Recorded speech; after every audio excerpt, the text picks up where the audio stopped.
नमस्कार, श्री स्वामी समर्थ. योगेश रेसिपीमध्ये तुम्हा सर्वांचे हार्दिक स्वागत आहे. आजची रेसिपी आहे आपली दाल पालक. बघा, ही तयार झालेली रेसिपी आहे.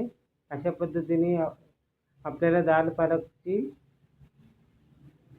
रेसिपी तयार करून घ्यायची. त्यासाठी आपण घेतलेला आहे पालक, एक जुडी, 3 टोमॅटो घेतले आपण, एक बटाटा घेतलेला आहे, 3 ते 4 हिरव्या मिरच्या, लसूण पाकळ्या 4 ते 5, डाळ घेतली आहे अर्धा वाटी, शेंगदाणे घेतले आपण अर्धा वाटी, कढीपत्ता, कोथिंबीर आणि पालकची फ्रेश जुडी.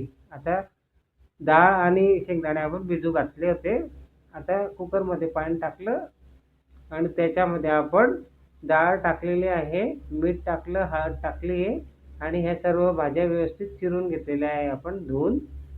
हे बघा, अशा पद्धतीने वरण हे शिजून तयार झालेलं आहे.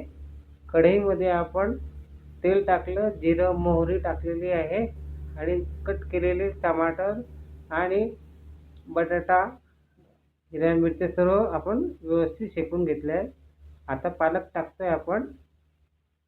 छान व्यवस्थित होऊ द्यायचं आहे, कारण त्याला पाणी सुटलेलं असतं.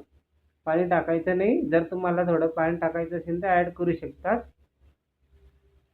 आता आपल्याला याच्यामध्ये घट्ट वरण टाकायचं आहे.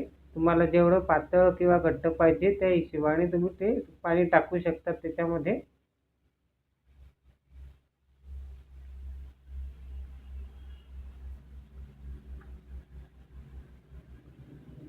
पाणी टाकल्यानंतर छान उकळी येऊ द्यायची. मीठ टाकलंय त्याच्यामध्ये आपण आणि अशा पद्धतीने टेस्टी दाल पालक आपलं हे तयार झालेले आहे. अशाच नवनवीन व्हिडिओसाठी तुम्ही योगेश रेसिपीला लाईक, शेअर आणि सबस्क्राईब करायला विसरू नका. बघा, खूप छान पद्धतीने आपण हे तयार केलेलं आहे. अशाच पद्धतीने नवनवीन व्हिडिओसाठी योगेश रेसिपी हे आपलं यूट्यूब चॅनल आहे, त्याला लाईक शेअर करायला विसरू नका.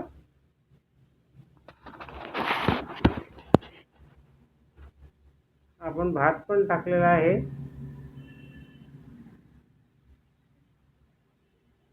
आता भातासोबत आपण याला खाऊ शकतो.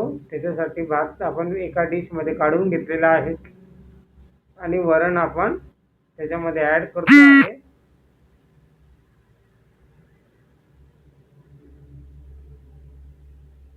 आजची ही रेसिपी तुम्हाला कशी वाटली कमेंट्समध्ये जरूर कळवा आणि माझ्या चॅनलवर नवीन असतील त्यांनीही व्हिडिओ सबस्क्राईब करा. धन्यवाद.